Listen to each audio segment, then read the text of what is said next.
Imagine yourself on a tiny ship, a speck of wood on an endless churning ocean. There are no phones, no GPS, no satellites. The horizon is the same in every direction, and with every wave, you're sailing deeper into the unknown. This was the terrifying reality for the first people who dared to cross the world's oceans. So, how did they do it? How did humanity, with nothing but their senses and their wits, conquer the vast blue expanse of our planet?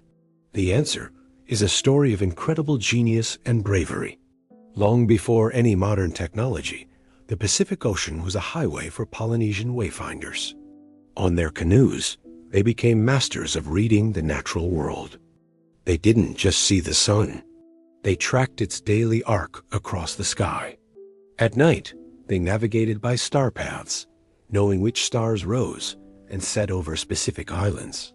They could feel the rhythm of the ocean itself, reading the subtle patterns of swells that bounced off distant landmasses.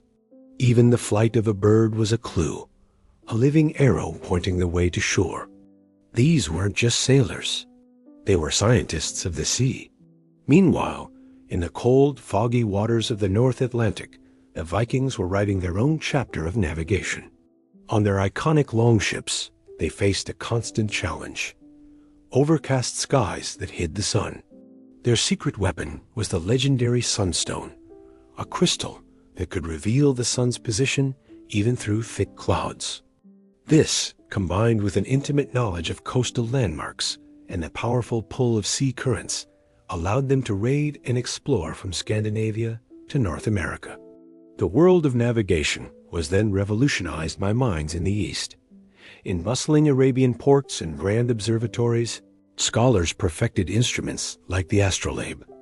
Looking to the heavens, they could measure the angle of the stars and calculate their latitude with stunning precision, turning the night sky into a reliable map. At the same time, from China emerged one of history's most important inventions, the magnetic compass.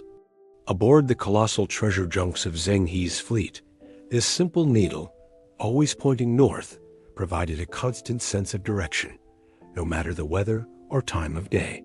This wave of innovation set the stage for the European age of discovery.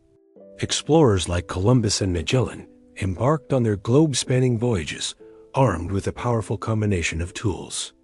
In their cabins, they consulted the magnetic compass, used the newly developed sextant to measure celestial angles with greater accuracy, and plotted their courses on early sea charts, known as portolans.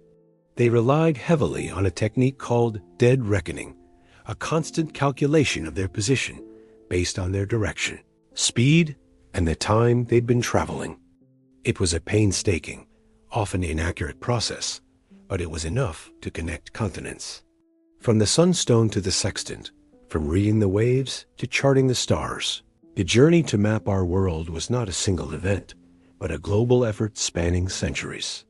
It was built on the courage of those who sailed into the void, the ingenuity of the inventors who gave them tools, and the accumulated knowledge passed down through generations. These ancient mariners didn't just discover new lands. They connected humanity, weaving the first threads of the global network we know today. Their legacy is a testament to the unstoppable human drive to explore, to understand, and to find our way even in the darkest of nights. Thanks for watching.